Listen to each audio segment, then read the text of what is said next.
Hello, நம்ம இன்றைக்கி பார்க்க போகிறது புளி இஞ்சி. இதுவும் ஓணசேத்தியில் வரக்கூடிய ஒரு டிஷ்ஷு.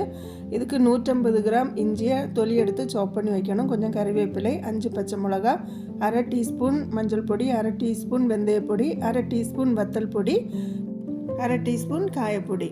இது இவ்வளவும் எடுத்து வச்சுக்கிடணும்.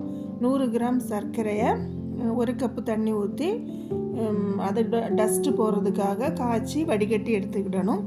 அதே மாதிரி 150 கிராம் புளியையும் 1 கப்பு தண்ணி ஊற்றி நல்லா பிழிஞ்சு வச்சுக்கிடணும். வச்சுட்டு கடாய் வச்சு அதில் 2 டேபிள் ஸ்பூன் தேங்காய் எண்ணெய் ஊற்றணும். தேங்காய் எண்ணெய் ஊற்றி இந்த இஞ்சியை நல்லா சுவந்து வர்ற மாதிரி வறுத்தெடுக்கணும். அதுக்கு கூட பச்சை மிளகாவும் கறிவேப்பிலையும் போட்டு அந்த இஞ்சி நல்லா சுவந்து வரணும். வறுத்து எடுக்கணும். அந்த எண்ணெயில் வறுத்து எடுக்கிற மாதிரி எடுத்து நல்லா வறுத்து எடுத்ததுக்கப்புறமா ஒரு சட்டி வச்சு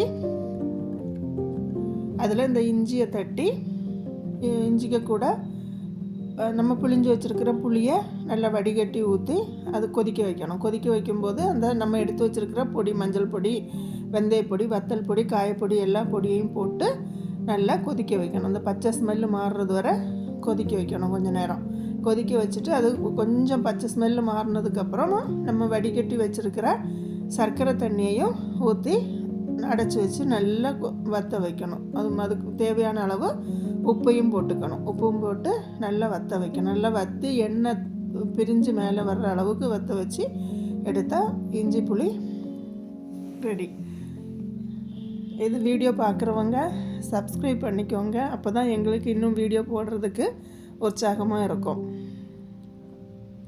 லைக் பண்ணுங்கள், ஷேர் பண்ணுங்கள், சப்ஸ்கிரைப் பண்ணுங்கள்.